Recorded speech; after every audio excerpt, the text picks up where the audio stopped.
Ladies, gentlemen, and the people who still believes in WWE's creative team, welcome to the biggest roast of the year tonight. WWE gave us Saturday night's main event, and let me tell you, the only thing main event about this show was the main event of my patience being tested. Buckle up because we are about to drag this show harder than Arthur's chances against John Cena. WWE called this Saturday night's main event, but it felt more like Saturday night's midlife crisis. The matches were fine, the returns were meh, and the ending were as exciting as 2K simulation.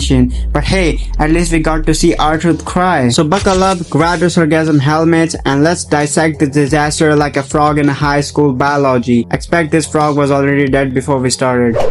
Alright, let's talk about the first match of the night. CM Punk and Sami Zayn versus Seth Rollins and Braun Breaker. CM Punk and Sami Zayn teamed up like two guys who hate each other but are forced to carpool. And talking about Seth Rollins, he came out dressed like a rejected Power Rangers, and Braun Breaker looked like he was still mad about not being called up sooner.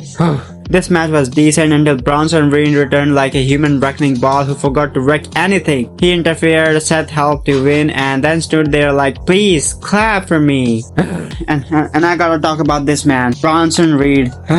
He had less impact than a silent fart in an elevator. Dude showed up, squashed Punk, and now we are supposed to care? Even MVP's briefcase had more relevance than this. And where are you hiding, Sami Zayn? And this man, Sami Zayn, his selling was so dramatic, I thought he was auditioning for a soap opera. Bro got touched and act like he's got hit by the bus. What a acting, Sami Zayn. Please stop acting like that. You were really bad. This match was fine, but the ending was as predictable as Vince McMahon lawsuit.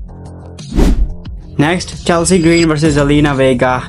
Oh my gosh. Chelsea Green bleed from her nose after Zelina paused a 619 worse than my ex paused our relationship. Zelina won with a curve red because WWE Creative thinks we have the memory of goldfish and we won't notice they reused the same finish from SmackDown. This match was fine until Zelina paused a 619 so badly Rey Mysterio probably filed for a name change. Yeah, that was terrible. Chelsea's nose exploded like a ketchup packet after a mistimed knee. After that, Zelina won with a curve red because WWE thinks we don't remember last week's SmackDown. Again, Chelsea's nosebleed was the most exciting part of this match. Girl bleed more than Drake after Kendrick dissed him. And I wanna ask you, did anyone actually want this shit? Probably not. At least Chelsea had the destiny to bleed for our entertainment. Alright, let's move to next one.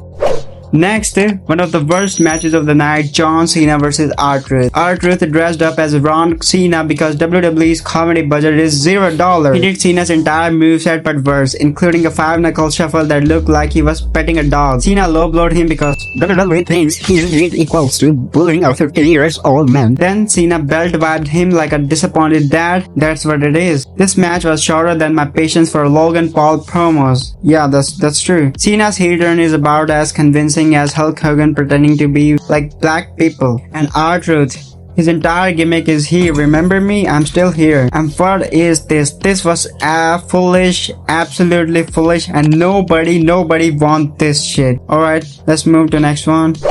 Next, steel cage match, Drew McIntyre versus Damian Priest.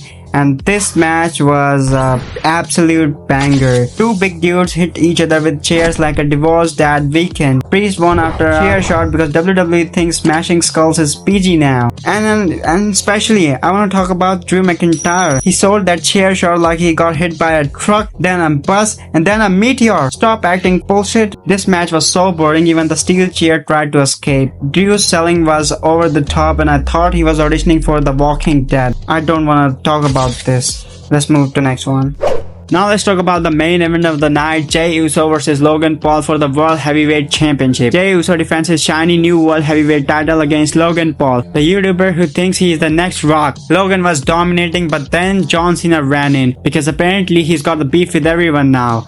Cody Rhodes, back from his WrestleMania 41 hiatus, saved the day, fighting off John Cena, and this let Jey hit a spear and an Uso splash to retain his title. Post match, Cody grabbed the mic and booked a tag match for Money in the Bank. Him and Jey versus Cena and Paul. That's it.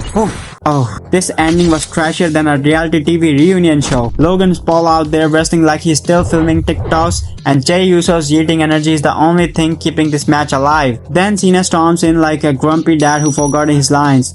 only for Cody Rhodes to swoop in like he's Captain America with a mullet. The surprise return was so telegraphed, I saw it coming from 2024. Cody Rhodes booked a tag team match on the spot. What is this? A high school talent show? The spear and the Uso splash was fine, but it felt like WWE just threw in every big name to distract us from the fact that the main event was flatter than they old soda. Disgusting, totally disgusting. This match was not up to the mark. This is bullshit. Total bullshit. Logan Paul did his usual I'm athletic, look at me routine. John Cena interfered like washed up high school jock trying to relive his glory days. And Cody Rhodes, he returned to save Jay because WWE idea of long-term storytelling is repeating the same angles every 3 months. Logan Paul's entire gimmick is I am rich and you're not. Stop! I don't care.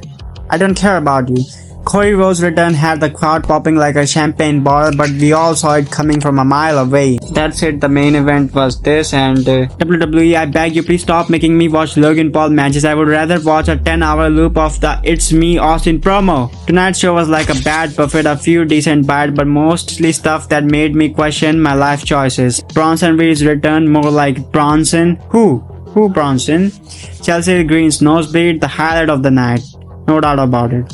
John Cena's heel turn, about as believable as politician promise. But hey, at least Jey Uso retained. Yeet!